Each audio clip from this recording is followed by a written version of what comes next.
another Patreon pick review for you. So a while back I did a poll asking our It's a Wonderful podcast patrons which horror franchise I should delve into this spooky season and do some reviews on and talk about each film. I think every kind of major horror franchise aside from Scream, I have a few gaps in, so I was really kind of excited to delve into a horror franchise and finally watch all of the films, the ones I missed, because I did that last year with Friday the 13th, and I had a lot of fun with that kind of watch through of films. So I was really excited to do that again for another horror franchise that maybe I had some gaps in. So yeah, Nightmare on Elm Street, I already did the review on the first film, so you can check that out on the channel. But I am here back now talking A Nightmare on Elm Street 2, Freddy's Revenge. So yeah, I kind of aware of what happens in each of these films, but I hadn't actually sat down and watched them through. So just kind of fun that this movie really has some strong gay undertones, and that kind of just like went through without anybody really kind of saying anything about it. So I kind of love that. Our lead character Jesse is actually played by Mark Patton, who I believe was in the closet gay at the time he filmed this movie. But yeah, I mean, he kind of has the moniker of the first male scream queen, I'd say. The screams he lets out in this film are kind of blood-curdlingly awesome. So yeah, I definitely think he earned that moniker for sure. Yeah, the story kind of follows him now living in Nancy's house. Freddy kind of possesses him and gets him to kind of act out the killings and things for him. So yeah, interesting premise to kind of bring Freddy back. And I was into it. I was into kind of the way they were able to bring him back.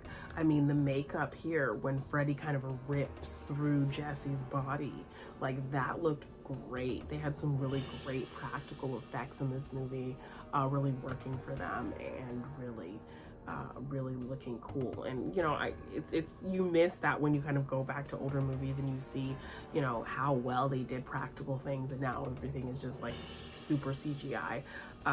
It's like you could do it practical and it would look so cool. Just do that.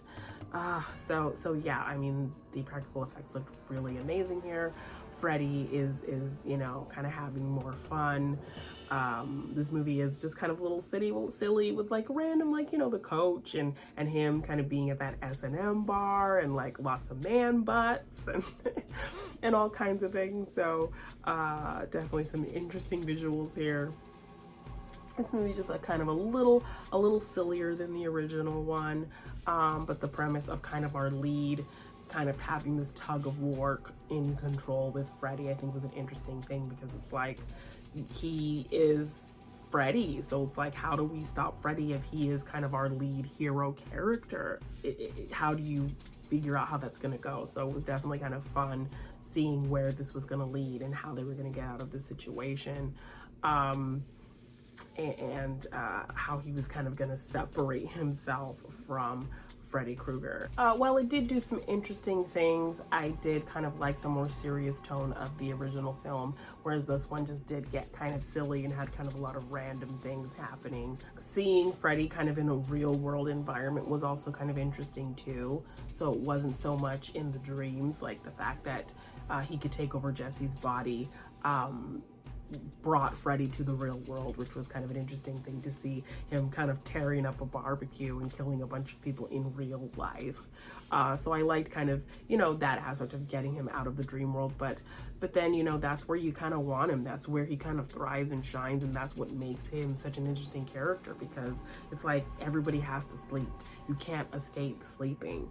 So the fact that there's somebody there waiting for you to kill you when you close your eyes and go to sleep, like, that's terrifying. That's why that first movie scared the shit out of me when I was little, because, you know, it's something you have to do and you can't escape it. So having Freddy be this dream character just makes him that much more scary. So the fact that he's kind of in the real world terrorizing people, while it was interesting seeing him in a real world setting, it took away kind of the interesting aspect of him that made him kind of more terrifying.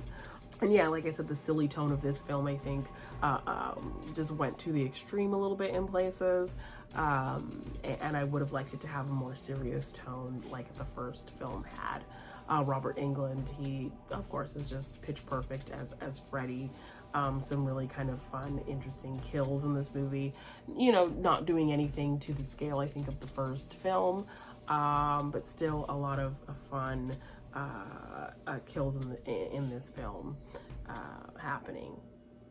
Like the scene with the teacher in like the leather bar, like that was interesting, and then kind of running into him there, running to his coach, and then the coach taking him back to the school. Like all of that just seemed like a very weird setup, and then he goes to take a shower, and that's when the Freddy comes for the teacher. That's really kind of coming through Jesse. All of that just seemed kind of very convoluted and weird. But I, you know, again, just playing to those kind of gay undertones that, you know, I'm like, I appreciate that that kind of was put out there, and nobody really kind of had any issues with it, because, you know, yeah, like I think that's a perspective that would be seen as kind of very inappropriate for that time. So I think it was like Reagan era, so the fact that you had this movie coming out, and horror movies already had kind of this uphill battle with censorship, so the fact that, you know, you're having this horror movie that now is also kind of throwing in some low-key gay elements, I think made for something really interesting. So I appreciated that. However, it was just kind of very random, kind of writing scenes like that into the story that we were kind of already on the track of. So yeah, I mean, overall, I had fun with this movie. I thought it was kind of an interesting way to continue the story on, and yeah, I had fun with it. Just kind of getting to see a different side of Freddy, a different way to kind of continue the story while kind of connecting it still to the original film, that he's living in Nancy's house, he finds her diary, so now he can kind of understand what's happening to him, who Freddy is and all of that. Yeah, having him kind of inhabit this kid, and now our villain and our protagonist are kind of mushed together, so how can you, like, you know, stop him when it's you, kind of thing.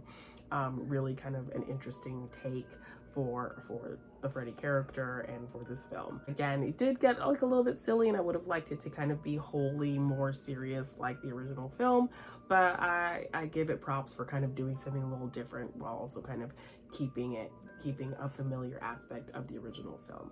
So yeah, Freddy's Revenge, not a bad movie. I enjoyed it, and I'm ready to get into the third film. So guys, thank you so much for checking this out, watching this on the It's a Wonderful Podcast YouTube channel. Please like, share, subscribe, do all of the things. Please support us on Twitter at It's a Wonderful One. Find me on Twitter at JanineDeBean_, Janine Debean on TikTok and Instagram. And until next time, guys.